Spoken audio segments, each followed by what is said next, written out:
everyone, welcome back to Great Sports Debates. We got your Week 11 power rankings, even though it's still Week 10, because I know you guys love to see it early. So let's get it kicked off. We have a new team in the basement. We've thought about it multiple times. I know they've won a few games, but the Giants have looked so bad so many times. Their offensive line is terrible. They're on a third-string quarterback. They can't move the ball at all. The Giants are looking like the worst team in football.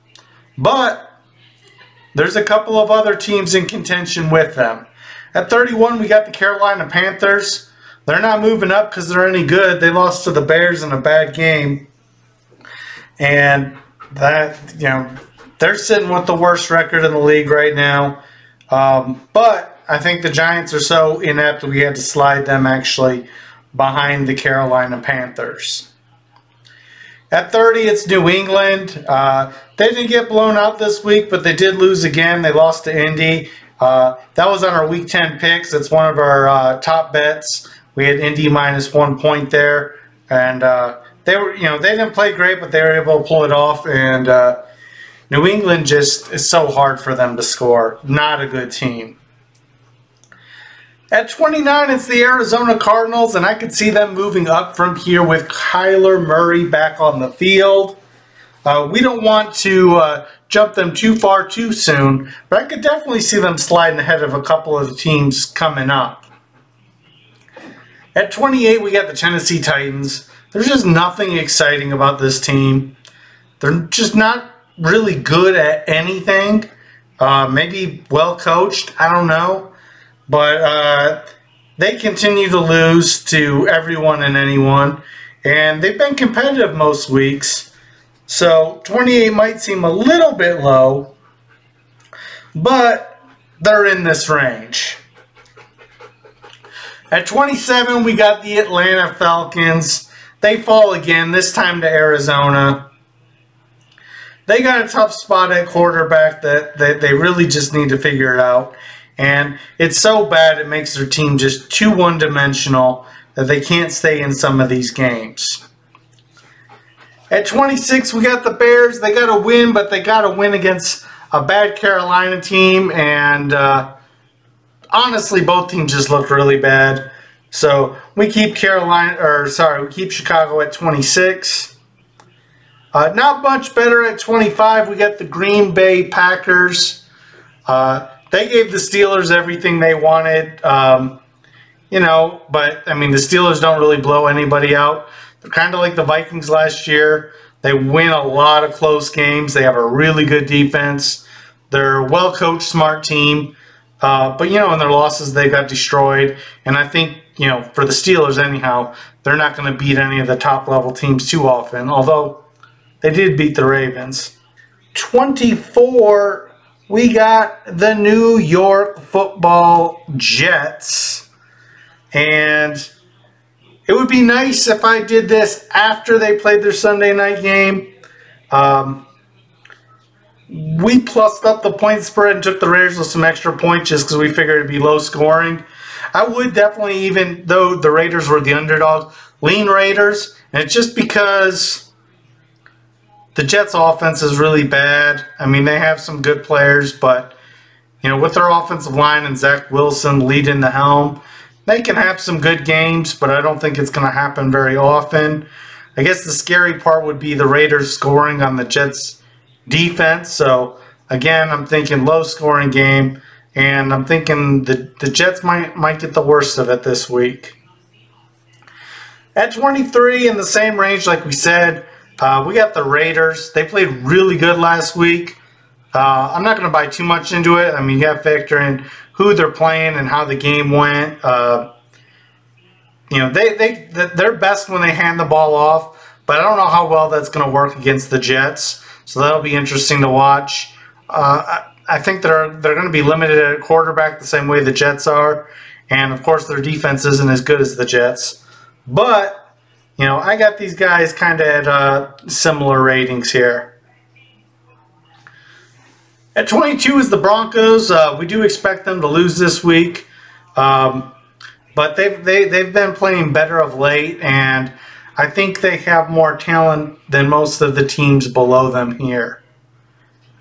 At 21, we got the Rams. This is going to be a team that's limited until Matt Stafford's back and playing. So I haven't looked at the reports because they weren't playing this week, but we'll see if he's back, and that might bump them up a bit in the rankings. At 20, we got the Washington Commanders. They played Seattle tough. I think they're a good team. Middle of the road team. They should beat most of the bad teams.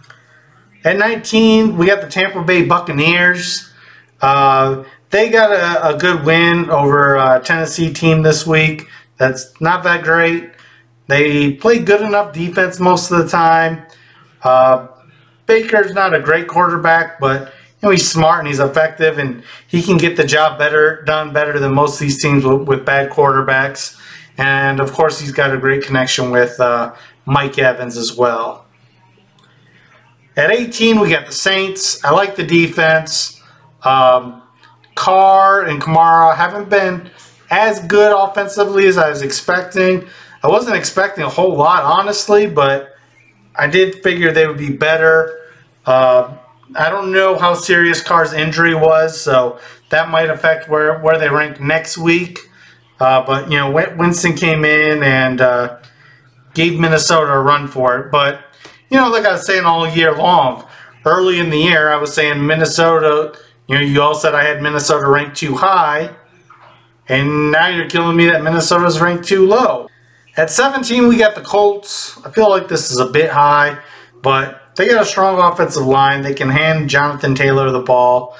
Minshew is serviceable. So they're usually able to score some points. This last week, their defense came up big and won the game for them. But Indy, I don't want to say it's a strong team, but they have a couple good things going for them that's going to keep them in most games. At 16, we got Seattle. They're able to escape. Well, I didn't see the final score, but I'm assuming that they're going to be able to escape and beat the Washington Commanders. So I have them here. They always play tough. They always play smart. They can run the ball. They usually protect pretty well for Geno, and just a well-coached team. So, they're always going to win a good chunk of games. At 15, we got the Minnesota Vikings. I don't want to move them up too fast, too far, too quick. Josh Dobbs played great again. I got a little bit of pushback about, comments of he's going to have some turnovers, he's going to have some bad games, he's going to have some mistakes. It's 2 games in Minnesota.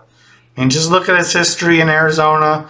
Look at his history before that in Tennessee. He didn't play a whole lot in his other stops. But, like I've said, if you can watch every week of this in the power rankings, he's a tough quarterback because he's dual threat, he's athletic, and he can throw the ball pretty good. So, as long as he continues to play clean football and play smart, Minnesota might be a team to watch out for. At 14, it's the Steelers. I don't really know what to say here. They just keep winning. Again, it's hard to have them higher than 14. I still don't like their offense. I still think they're going to lose when they play teams in the top 10 more times than not. Yes, they did beat Baltimore, but I think that's more of an aberration than anything. But, they're getting it done. They're, I think, 6-3 right now, so it's hard to have them any lower than 14. At 13 is the Browns. I know the Browns lost to Pittsburgh, but their defense is just lights out. I feel like their offense isn't that great. I wish I would have got to see more of their comeback against Baltimore because, every time I've watched them, Hunt is pretty good with running the ball, but, Watson has not been good at quarterback for the most part. They have Cooper who can get open, but someone needs to get him the ball. At 12, we got the Chargers. I know they just lost. I know they're 4-5. Just look who they played. They've had a tough slate. They've played pretty good. The offense has been electric all year. Herbert is good, and when he has time, he's got so many playmakers to get the ball to, of course, led by Keenan Allen, who's just always electric. their defense has not played good. They have some playmakers. You would think that their defense would be able to get more stops with guys like Bosa and Khalil Mack, and sometimes they have big days and they get a lot of sacks and run away with it, but for the most part, that's kind of what they're dependent on, because otherwise the team is not very strong. All right, at 11, we have the Houston Texans. I went against my gut. I bet against them last week. They're playing Cincinnati. Cincinnati was on a roll.